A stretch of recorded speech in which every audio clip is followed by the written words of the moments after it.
N'avez-vous jamais remarqué à quel point la majorité des individus vivent comme si le temps leur appartenait?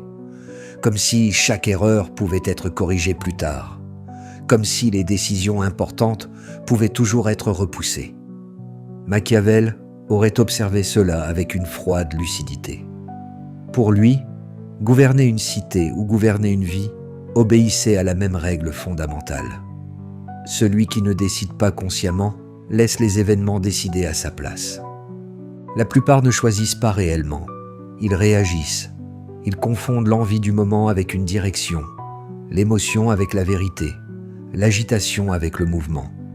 Machiavel pensait que la véritable puissance ne naissait pas de la passion, mais de la clarté. Voir le réel tel qu'il est, et non tel qu'on aimerait qu'il soit. C'est à cet endroit précis que tout commence. Cette lucidité n'est pas confortable. Elle ne flatte pas, elle ne rassure pas, mais elle révèle. Dans cette vidéo, il ne s'agit pas de motivation éphémère, ni de conseils abstraits. Il s'agit d'identifier les décisions silencieuses qui façonnent une vie entière, souvent sans que l'on s'en rende compte. Certaines de ces décisions paraîtront évidentes. D'autres dérangeront parce qu'elles obligent à regarder en face ce qui a été évité jusqu'ici. Restez jusqu'au bout. Le dernier point est le plus important, car il ne concerne pas une décision en particulier, mais la manière même de décider, celle qui transforme une succession de choix en véritable stratégie de vie. Si ce type de réflexion vous parle, si cette approche de la lucidité vous interpelle, alors un simple geste suffit. Un like pour soutenir ce travail, un commentaire pour inscrire cet engagement noir sur blanc et un abonnement pour ne pas laisser ces réflexions se perdre dans le bruit ambiant. Ces contenus ne s'adressent pas à ceux qui cherchent du confort. Ils s'adressent à ceux qui préfèrent la clarté à l'illusion. Parmi toutes les décisions qui structurent une existence, certaines sont silencieuses, presque invisibles sur le moment, mais elles façonnent l'avenir avec une précision implacable. La première concerne le travail, non pas comme simple moyen de subsistance, mais comme ossature de la vie entière. Ce choix détermine comment les journées s'organisent, avec qui le temps est partagé, quel type de fatigue s'accumule et quelle énergie reste disponible pour le reste. Lorsqu'un individu choisit une voie uniquement parce qu'elle rassure, parce qu'elle impressionne ou parce qu'elle semble être la plus simple à court terme, il ne choisit pas seulement un métier, il choisit une identité. Imaginez deux chemins. L'un offre une stabilité immédiate, mais aucune rareté. L'autre exige plus d'incertitude, mais permet de construire une compétence difficilement remplaçable. Machiavel aurait toujours privilégié l'avantage stratégique à long terme plutôt que le confort immédiat. La sécurité sans valeur devient une faiblesse dès que le contexte change. Un esprit lucide ne demande pas « qu'est-ce qui paie aujourd'hui ?» Il demande « qu'est-ce qui comptera encore demain ?» Ce type de question transforme un simple emploi en levier de puissance. Vient ensuite une décision encore plus déterminante, souvent minimisée. Le choix du partenaire de vie. Machiavel aurait vu dans l'alliance intime l'équivalent d'un pacte politique. Un mauvais allié n'attaque pas frontalement, il use lentement. Il affaiblit l'élan, brouille la vision, disperse l'énergie. Beaucoup choisissent, sous l'effet de l'attraction immédiate ou par peur du vide. Pourtant, rien n'est plus coûteux qu'une présence qui sape la direction. Imaginez deux personnes. L'une séduit par ses paroles, mais ses actes sont incohérents. L'autre agit avec constance, partage des valeurs solides et avance dans la même direction. La première promet une intensité émotionnelle. La seconde offre une stabilité stratégique. Machiavel aurait toujours conseillé de choisir l'allié qui renforce la puissance, pas celui qui l'absorbe. Dans la même logique, les affaires exigent une lucidité encore plus froide. S'associer, ce n'est pas simplement partager des bénéfices, c'est partager des risques, des erreurs, une réputation. L'amitié repose sur l'indulgence. Les affaires reposent sur l'exécution. Confondre les deux conduit presque toujours à la rupture. Un esprit stratégique observe les comportements passés, la réaction face aux difficultés, la capacité à tenir parole sans surveillance. Machiavel aurait insisté sur un point essentiel, prévoir la fin dès le début.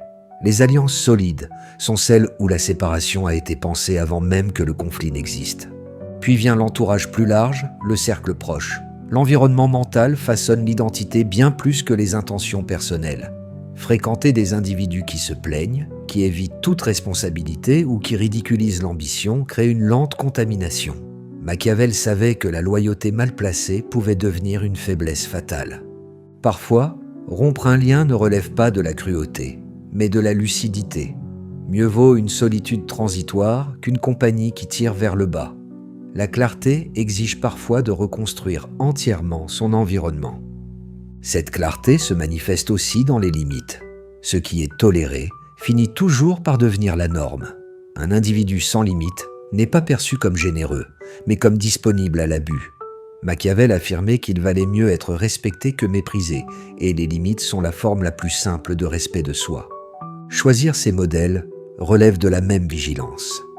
L'admiration façonne silencieusement les comportements. Suivre des figures basées uniquement sur l'apparence conduit à des illusions dangereuses.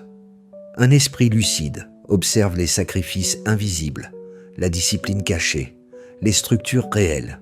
Copier un résultat sans comprendre le processus ne produit qu'une façade creuse. Le temps libre constitue un autre champ de bataille silencieux. Tout le monde travaille, mais peu utilisent les interstices pour croître. Lire, apprendre, structurer sa pensée constitue un repos actif. Se noyer dans le bruit permanent anesthésie l'esprit.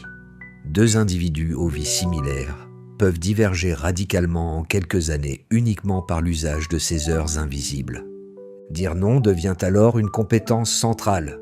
Chaque oui mal placé disperse l'énergie. Machiavel savait qu'un dirigeant incapable de refuser finit contrôlé par ceux qu'il cherche à satisfaire. Le non clair protège la trajectoire et donne de la valeur au oui. Ce que chacun fait dans l'ombre révèle la véritable nature. La discipline privée bâtit une puissance que rien ne peut enlever. Les résultats visibles ne sont que la conséquence tardive d'efforts invisibles. Se mentir à soi-même est impossible. La réalité finit toujours par trancher. Enfin, au-dessus de toutes ces décisions, se trouve la capacité à décider elle-même. La majorité échoue non par manque de talent, mais par confusion mentale. Décider exige de ralentir, de filtrer les émotions, de reconnaître ses biais. Machiavel aurait rappelé qu'attendre la certitude absolue revient à ne jamais agir. La qualité d'une vie dépend directement de la qualité des décisions qui la structurent. Ceux qui laissent la vie décider à leur place dérivent. Ceux qui choisissent avec lucidité construisent. La fortune, disait Machiavel, sourit aux audacieux, mais seulement à ceux qui savent où diriger leur audace. Gouverner sa vie commence ici, dans la clarté, dans la décision consciente, dans le refus des illusions confortables. Enfin, soutenez ce travail si vous le jugez utile. Abonnez-vous, laissez un like, partagez-le à quelqu'un qui en a besoin. Non par réflexe, mais comme un acte stratégique. Chaque geste compte pour renforcer les voix qui éveillent plutôt que celles qui endorment. Et souvenez-vous des mots de Machiavel. Le pouvoir n'appartient pas à ceux qui écoutent, mais à ceux qui comprennent et agissent.